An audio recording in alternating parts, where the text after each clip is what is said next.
Boa tarde, irmãos. Que a graça e a paz de Cristo seja com o teu espírito. Eu essa manhã escutei umas coisas. Meu Deus, eu vejo gente que diz que está falando da graça, mas parece que não acorda. Eu queria compartilhar uma coisa que está na Escritura, no livro de Romanos. Eu já disse para vocês que a graça está contida entre o livro de Romanos e o livro de Hebreus. Está ali. Mas não adianta ficar lendo se não tem o entendimento. E como é que vai ter o entendimento se não há quem pregue? Aonde está escrito isso? Está em Romanos. Então vamos lá em Romanos ver. Né? Diz assim, porque com o coração se crê. O coração é mente, querido.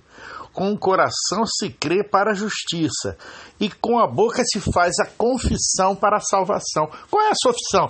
Senhor, eu te aceito como meu Senhor e Salvador. Não, não é isso, filho. Não é isso que ele está falando. Ele está falando aqui de pessoas que declaram que são de Cristo, que já são nova criatura. Não é chegar e dizer que aceita o Senhor Jesus, porque não é você que aceita nada, cara pálida. Você é criatura. Quem te aceitou foi o Criador, ou não te aceitou. Você não aceita nada, rapaz.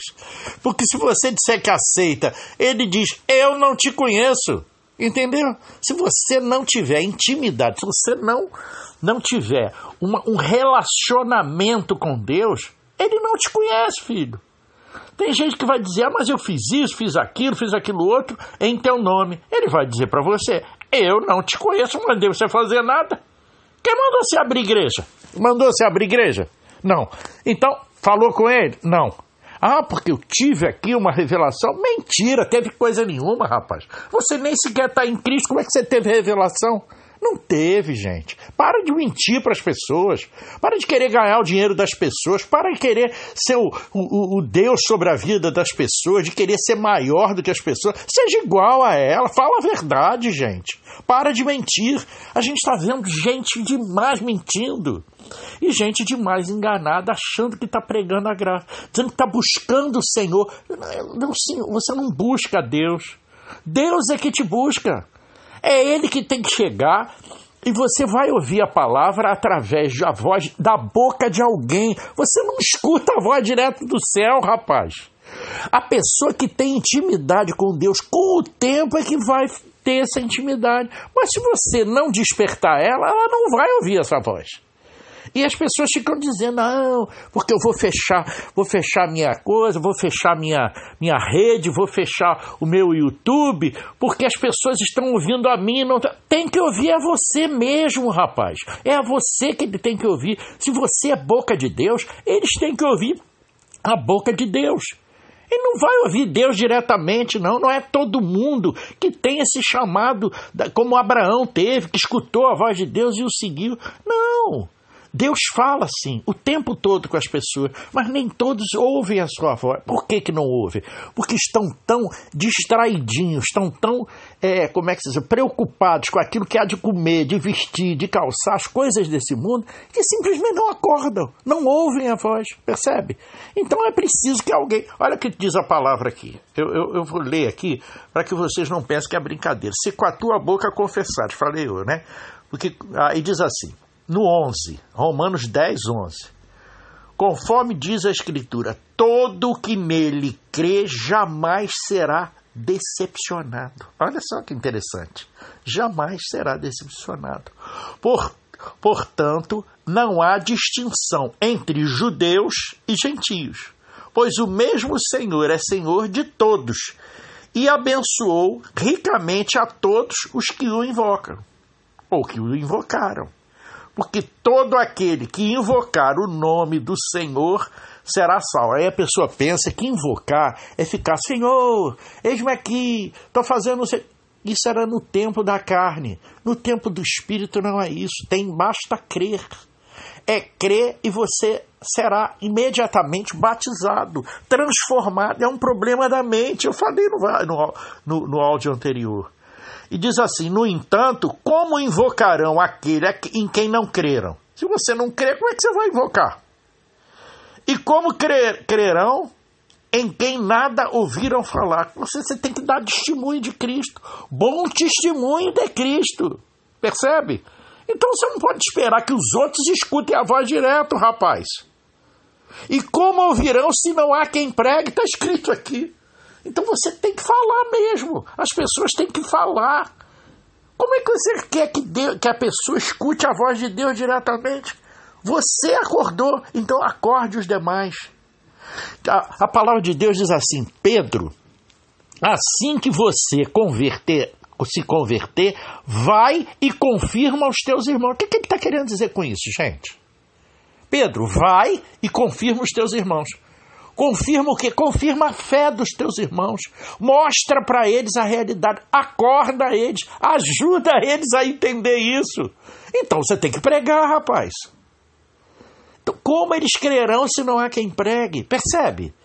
É uma coisa delicada. E a gente tem visto gente fechando canal, fazendo isso, fazendo aquilo. E diz que é da graça. Como é da graça? Como é da graça? Se você não está fazendo nada pela graça maravilhosa, você está preocupada com você, com a sua aparência, com o seu aspecto. Não, isso é carne, gente. Isso é carne. Isso não é espírito. Você não tem que estar preocupado com o que os outros vão pensar acerca de você. Isso não é importante. O importante é que a palavra que emana da vontade de Deus, ela passe pelo seu aparelho fonador, porque Deus não fala direto assim, não. Não é com todo mundo que ele fala direto. Essa é a multiforme sabedoria. Você tem que aprender pelas mais variadas fontes. Tem que ouvir da boca do Rodolfo, da boca da Luciene, da boca do Marcos, da boca do Silvio, da boca do França, da boca do Geraldo, da boca de gente de tudo quanto é boca. É assim que a gente aprende. E a gente analisa tudo, percebe? E retém o que é bom. O que significa analisar tudo? É balançar a mesa dos pães da proposição. O pão tem que ser mexido para saber se procede de Deus ou se procede do homem, percebeu? Essa é a mesa dos pães da proposição. O pão é nosso alimento, é alimento para o nosso espírito. Ele tem que ser mexido para saber se ele é de Deus. Então ele tem que ser mexido aonde? Dentro de você, amado. Então é preciso que você pregue sim.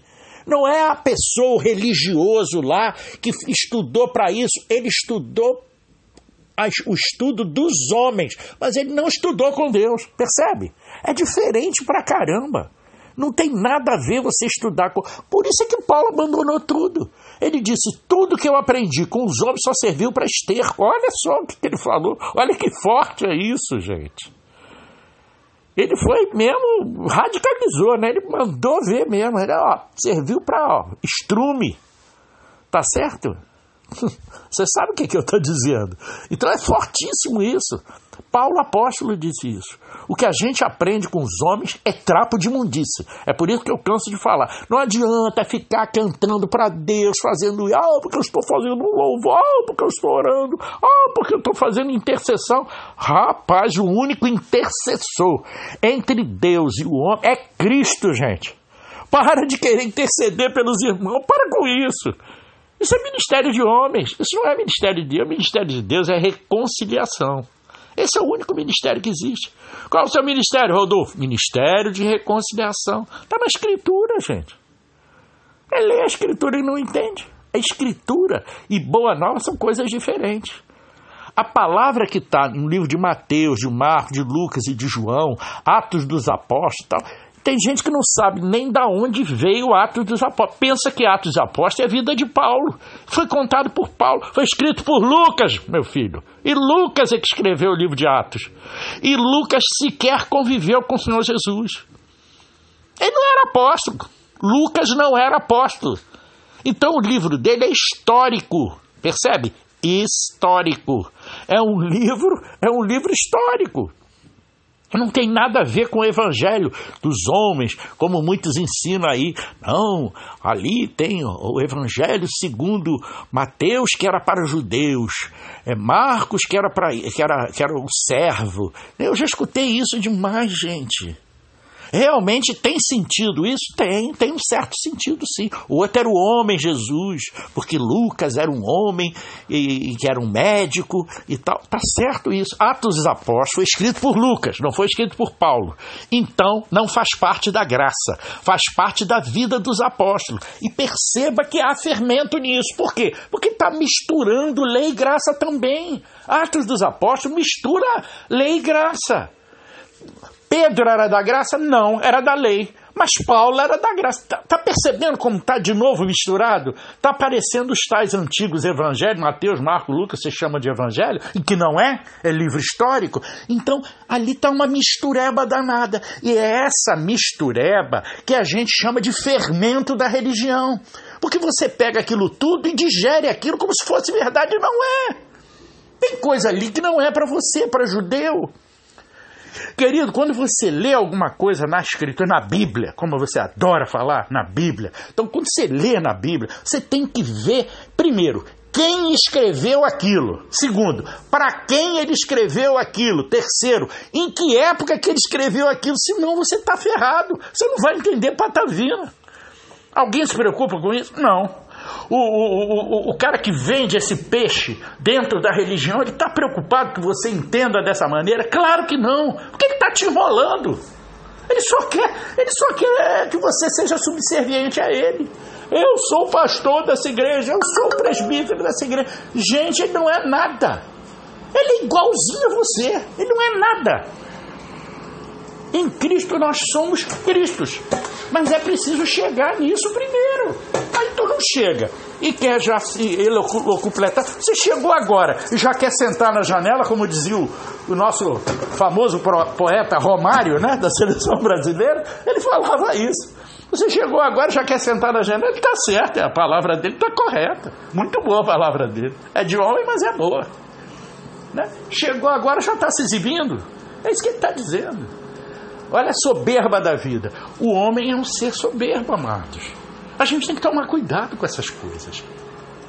E as pessoas, por causa da sua soberba, se veem contrariado, começa a levar um monte de negativa no YouTube, né? Começa a levar um monte de negativa aqui, ali, acolá, aí fica frustrado e sai.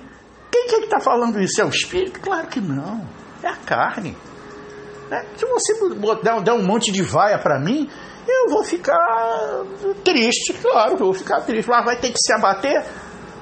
Não, rapaz, quando você vai a mim, você não está vaiando a mim. Você tá vaiando o Espírito Santo de Deus, porque eu estou falando através dele. Então você não está vaiando a mim. A minha pessoa, ela tem que sumir para que Cristo cresça. Percebeu o entendimento? É isso. Eu tenho que diminuir e Cristo tem que crescer dentro de mim. Então ele já cresceu dentro de mim. Eu enfiei o Rodolfo lá para o fundo do saco de Filó, que tem que ser um saco enorme para guardar você lá dentro. O velho homem tem que desaparecer. Só pode ficar mentalidade de Cristo. Essa é a mudança de mentalidade. Rodolfo não dá opinião nas coisas de Deus. Ninguém está pedindo opinião, porque ele vira Jezabel, percebe? Quer mandar nos outros. É isso que vai acontecer. Eu vou querer ser o seu pastor. Isso é falsidade. Isso é falso. Eu não posso ser pastor de homens. Eu posso ser pastor pelo ministério da reconciliação. Aí eu posso ser pastor, posso ser presbítero, posso ser profeta, posso ser tudo. Porque Cristo tem todos os dons ministeriais e espirituais. Percebe? Acorda você. Não se deixa levar por essas coisas de homens. Os homens estão aí e eles são soberbos, eles não estão sarados internamente, né? Cristo não sarou todo mundo de uma vez, não, é tudo aos poucos, é com paciência, é um caminho lento, mas é um caminho correto, é um caminho certo. Como é que você vai conseguir saber a verdade? Só chegou assim, pá, olhou no espelho, isso é certo, isso é errado. Esse é o homem. O homem tudo quer avaliar segundo os seus pensamentos. Cristo não é assim. Cristo deixa aquilo amadurecer, bota de molho, como o Marcos gosta de dizer, né?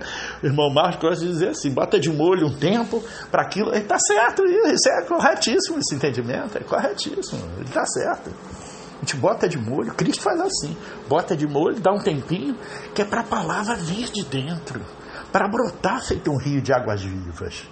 As pessoas, às vezes, muitos dicam assim como vocês, né? Escrevem para mim ou no Facebook, né? Através do Message, né? Ou às vezes até publicamente mesmo. Eu não gosto, né? Prefiro falar no particular, né? Porque aí me dá tempo de poder responder. Eu não estou ali sabatinado, indagado, não é um inquérito policial militar, né? Indagado se informou que. Não, não é assim, é diferente. Você tem que ser indagado, sim. A pessoa faz uma indagação, coloca uma dúvida, entenda, não é para testar as pessoas, a gente não testa as pessoas. Você não é um doutor, você não é um sabatinador, você não está aqui para saber se o cara é daqui, dali, daquilo. Não é isso. Quem faz isso são homens. Homens ficavam tentando acusar Cristo de alguma coisa. Então faziam um monte de perguntas assim, capciosas, né? Para testar, para ver se ele escapava, se ele dava uma derrapada na curva. Ele tem toda a sabedoria do mundo. Ele não caía em ardis humanos. Eu posso cair num ardil humano, mas Cristo jamais. Então ele comigo, ele tem demonstrado que está mesmo comigo, me acompanhando. Porque muitas arapucas já foram armadas para mim. E você pensa que eu caí nelas? Não, com a sabedoria minha? Não, com a sabedoria de Cristo eu consegui me livrar, me sair muito bem. Por quê? Porque eu estou falando da palavra de Deus. E a verdade tem que estar dentro de você. Então você tem que buscar dentro de você a verdade. Ela está dentro de você. Eu não vou buscar na Escritura, percebe? A Escritura diz a verdade, mas não é o que eu falo, foi o que Paulo falou, foi o que João falou. Entenda, entenda. No reino a nossa personalidade, a nossa pessoa é indagada.